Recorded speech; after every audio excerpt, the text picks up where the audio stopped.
Welcome back, guys, to Oracle of Seasons. Let's continue on. Alright, so it's time to take on the third dungeon of the game, the Poison Moth's Lair. So, let's get this started. Now, these enemies you're going to need a shield for. Because first you have to flip them by blocking their charge attack. And then you can attack them while they're flipped over.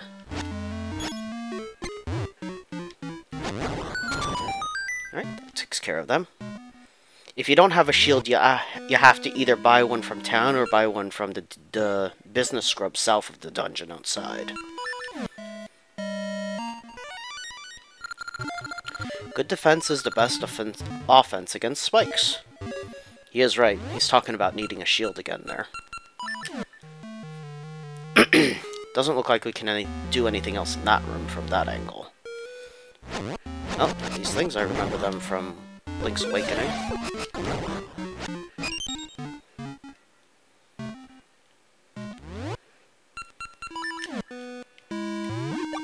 Now there is a moving platform to the left there, but we can't reach it. Not just yet, anyway. We'll go ahead and kill these guys as well. Now that right there is a trampoline, which will be coming into play soon. Another moving platform that we can't reach.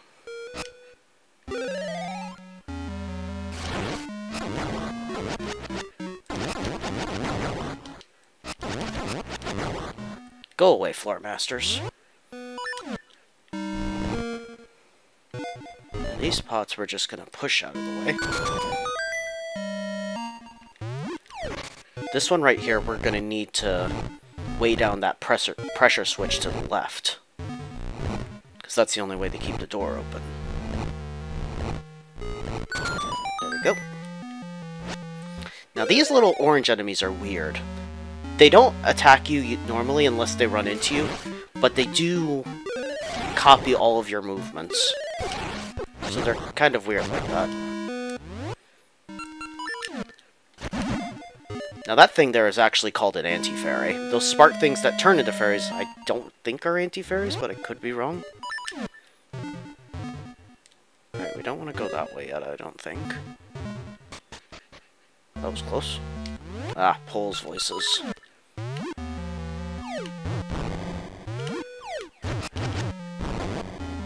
Good, got them both.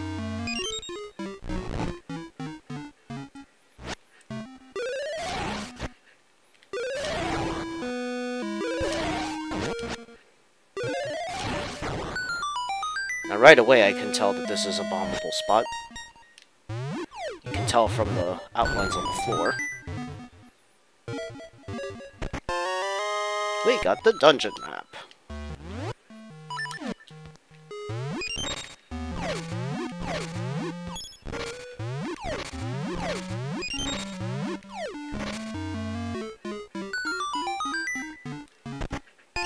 And there were just bombs in that chest.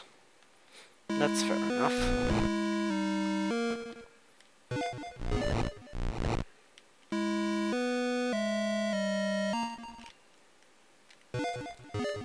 Now, do we want to go this way yet? I'm not sure. Anyway, notice how there's the purple blocks on the left here and the red blocks on the right. We're going to have to match the bottom blocks so that they match the top.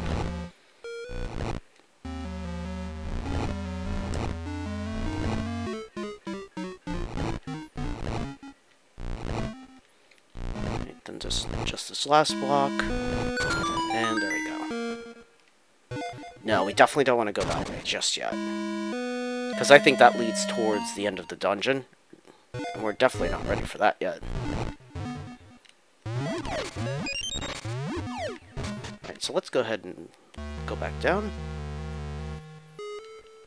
Now, if we step on that switch, then the floor is going to start disappearing. So we can't go across yet. Now, just like in the previous dungeon, don't push these giant rulers along where the cracked floors are, otherwise you're going to fall into a pit.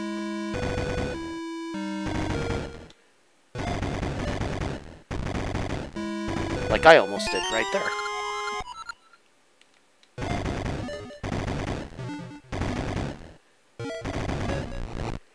Alright, so we got ourselves a key.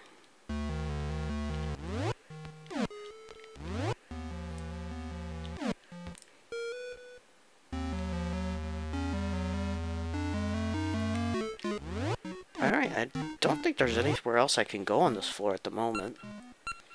So I guess we have to go this way now.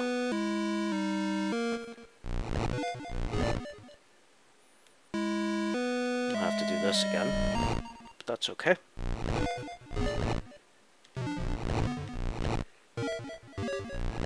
The thing about Oracle of Seasons and Oracle of Ages is that I believe Oracle of Seasons is the more action-oriented game. There's more combat in it, while Oracle of Ages is more puzzle-oriented. At least that's the way I think it is. Wow, that's a lot of P-hats in here.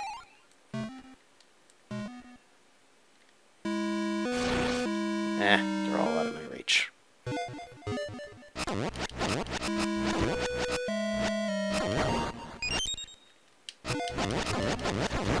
Get out of here.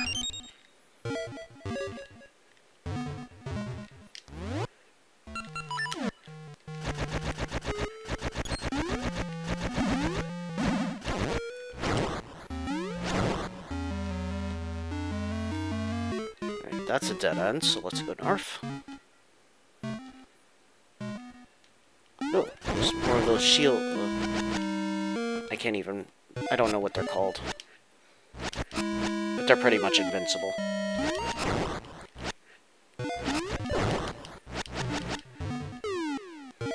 Let's go through this door here. Now this looks like a fun room. Let's go ahead and use a Pegasus seed. Ow.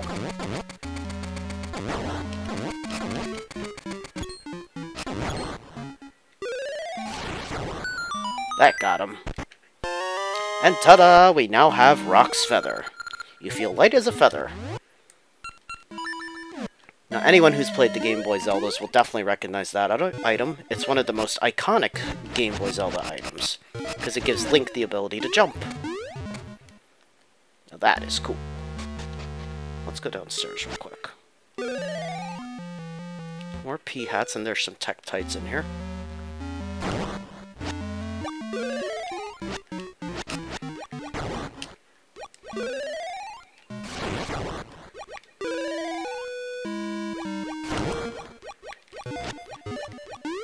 So nice to have the ability to jump now. Alright, we got some rupees. Sounded kind of weird when I said that. Don't want to head that way, because that leads back to near the start of the dungeon, I think.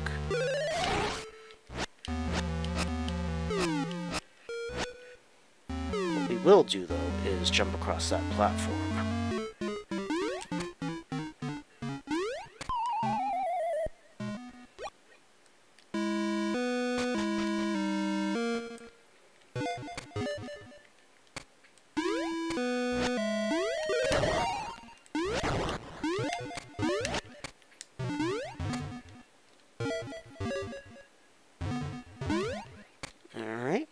Decent progress.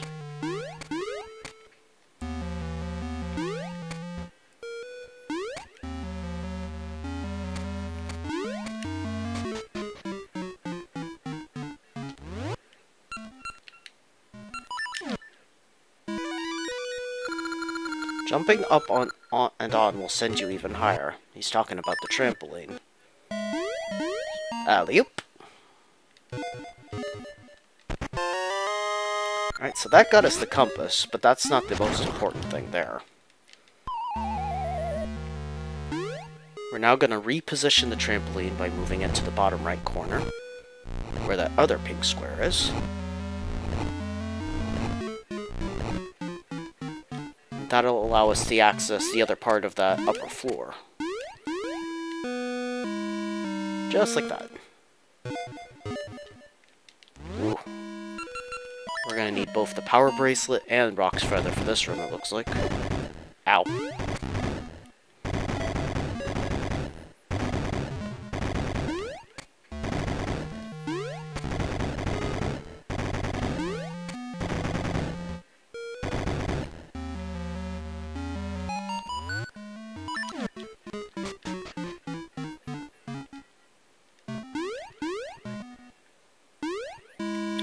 Now I think in here we have to push the trampoline over to that orange tile on the floor.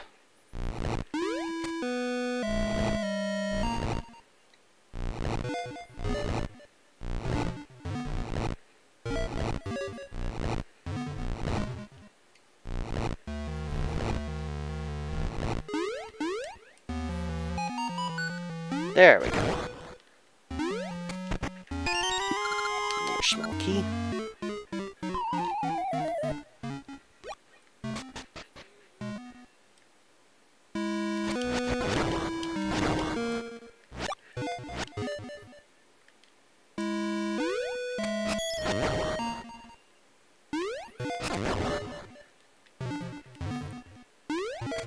Ooh, just made it.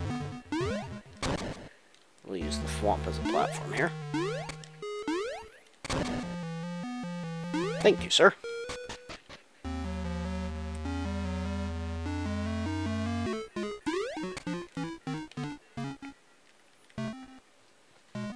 Alright, now let's go back this way. We'll have to deal with the floor masters again.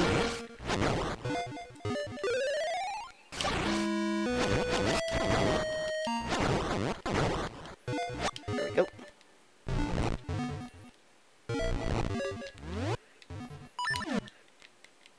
Do the same thing that we did before. Lift up this pot, and then push the other one onto the floor switch.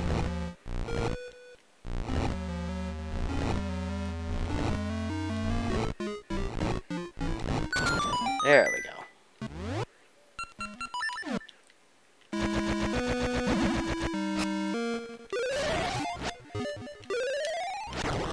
I seem to recall in Link's Awakening, these things did like 1 heart of damage each time they hit you.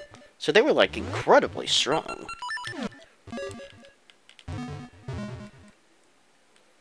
Now we're gonna jump over that switch there. Because even if you use a Pegasus seed, there's no way you can outrun the floor in this part, I don't think.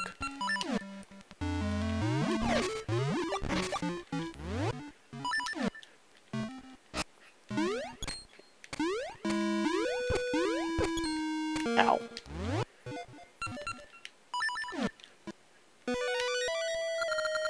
In water, it is invincible. Okay, so what if we pull it out?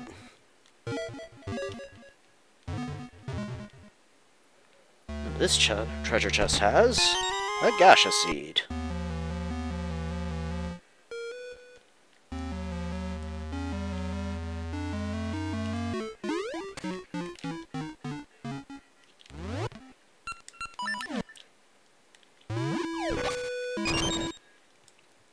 Miniboss time. Now, just like the owl statue said, these things are invincible while they're in the water.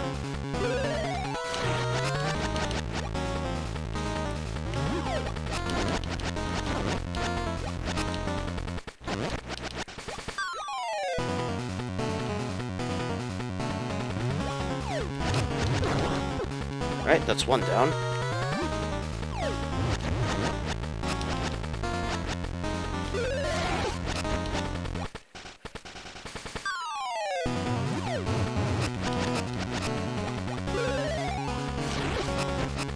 Ah, that didn't work out.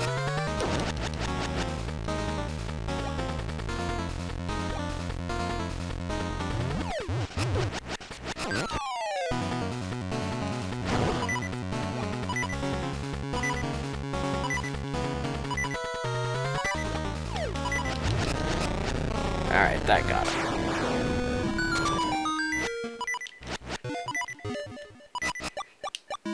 That's more like it.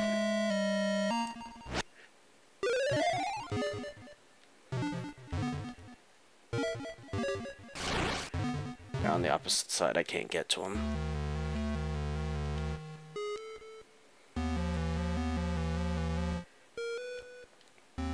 I think we'll go this way first.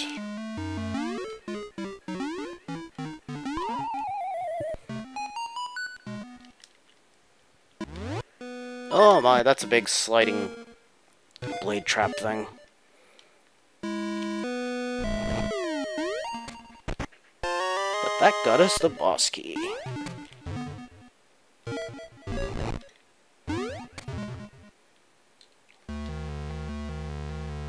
Let's just get back to the warp point. Because that'll get us quickly back to where the boss area is.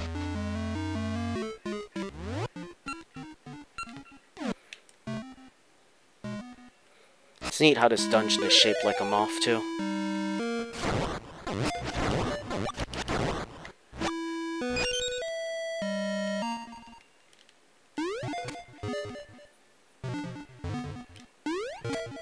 here this time.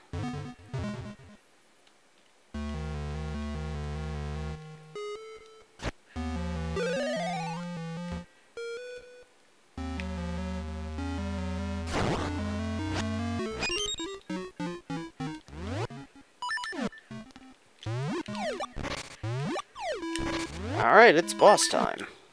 Let's rock.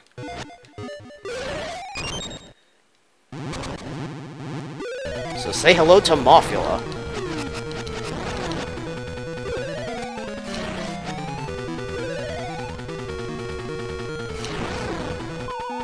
Oh, by the way, if he knocks you down, you have to start the fight over.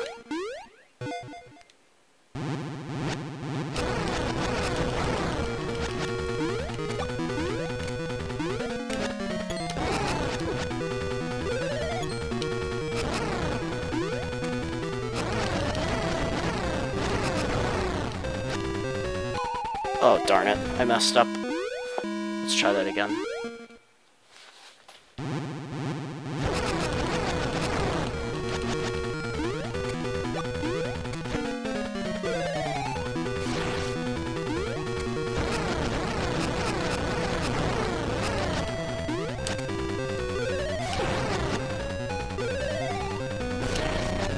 That got him. Goodbye, Mothula. But yeah, if at any point you fall down during this boss fight, and when you go back up, he returns with full health, so just keep that in mind. Alright, so we got another heart container. That means another essence is ours for the taking. You got the bright sun, an essence of nature. Young shoots grow quickly under the warm rays of the bright sun.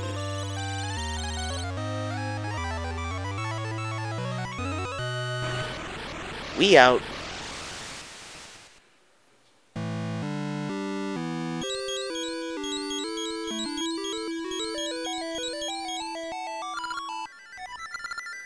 Thank you, Link. I too feel the bright sun. I dreamt of the waterfall in the mountain north of Sunken City. Perhaps the next essence is near there. Well, sounds like a clue to me. Alright, so let's make our way back to Horon Village first.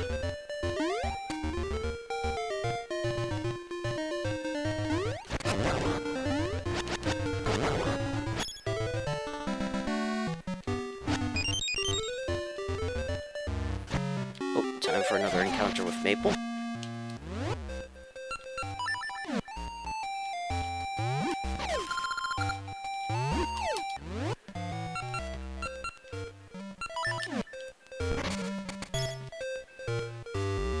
She basically dropped nothing there.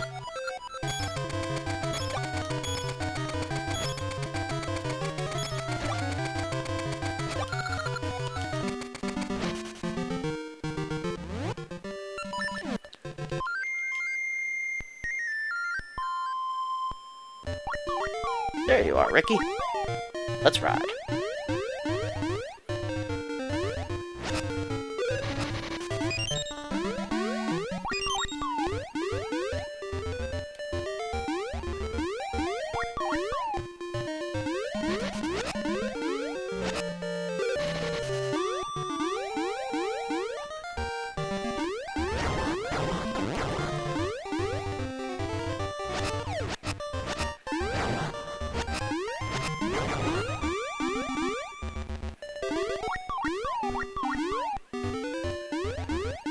So, we're supposed to be heading northeast towards the Sunken City, but we're going to make a detour first to Horon Village.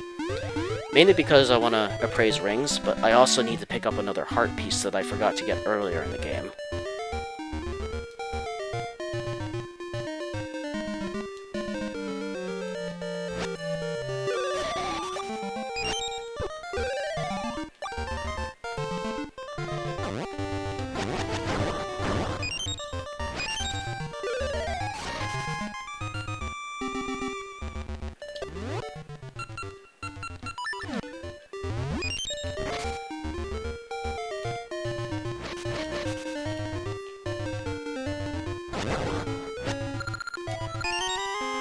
Alright, another seed ring. I only have one gaseous seed at the moment, so I think I'm gonna save it for another spot. Oh, actually that's perfect. It's autumn right now.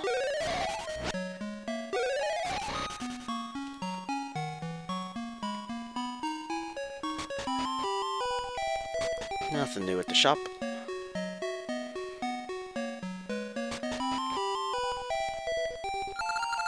My boy is well, so I can rest. Today I have more to teach. My experience holds that planting gaseous seeds in strange spots produces more rare and unusual results. I'll keep that in mind, Pippin. Gallic has gotten better. Thank you. Well, I am a good Samaritan and all that. Now, thanks to it being autumn here in Horon Village, I can actually pick up those mushrooms right now. Because these can only be picked up in fall. Which is kind of strange. I think they're called, like, rock fungus or something. Alright, let's go appraise those rings.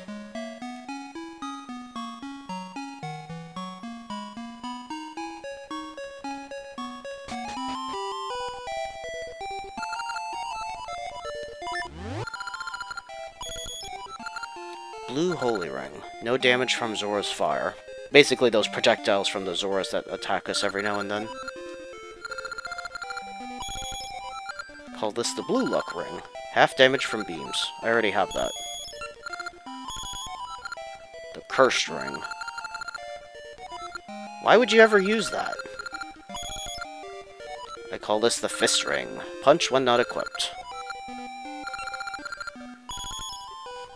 I call this the Zora Ring. Dive without breathing. I've never fully understood what that ring's supposed to do.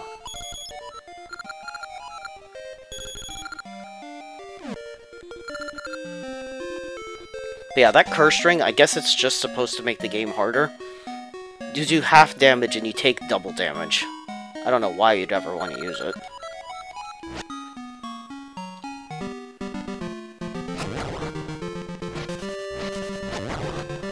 Alright, now let's go get that heart piece that I didn't get earlier.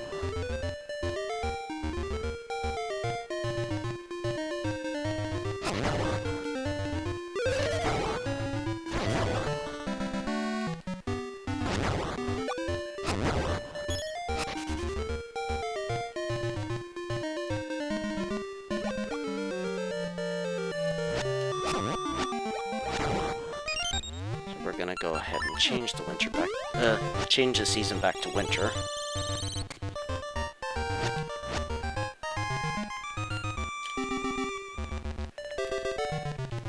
It's silly of me to forget this one, really. Ooh, nice shot.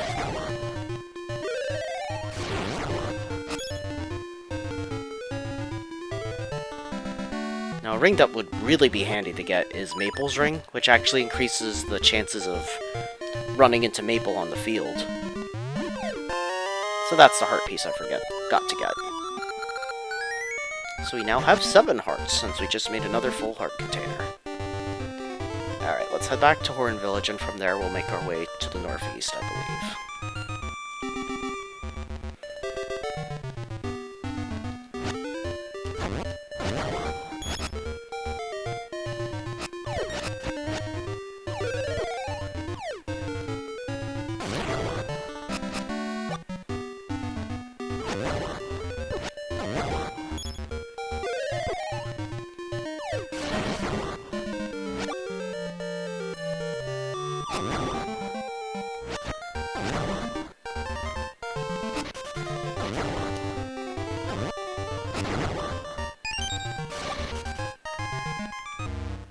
Oh, speaking of Maple.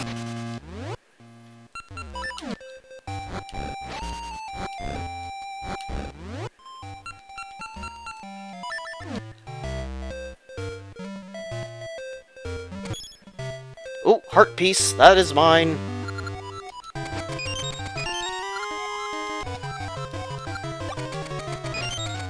I'll take that ring as well. You can have those, I don't need them. Haha! That was actually really lucky. We finally got her heart piece. She won't drop any others, I don't think. So now we don't even need to worry about her getting Maple's ring. Well, saying that, it would be helpful for Oracle of Ages, because in that game she'll have another heart piece for us to steal. We also got another ring from her.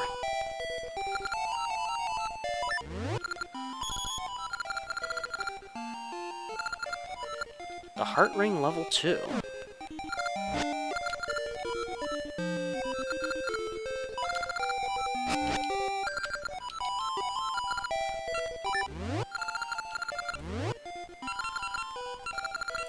This might actually be a good ring. Where is it? There it is. Now, I think what this does is it'll regenerate your hearts at a very slow rate. There's also a level 1 version of it, but this one regenerates your hearts slightly faster. And then I think there's one more stage above that that recovers it at a pretty fast rate. It's probably the best ring I have right now, honestly, so we'll go with that. Oh, I got a potion. But I already had one. I'm pretty sure I explained this already, but magic potions, if you fall in battle, then it'll fully revive you once, but then it's used up and you need to get another.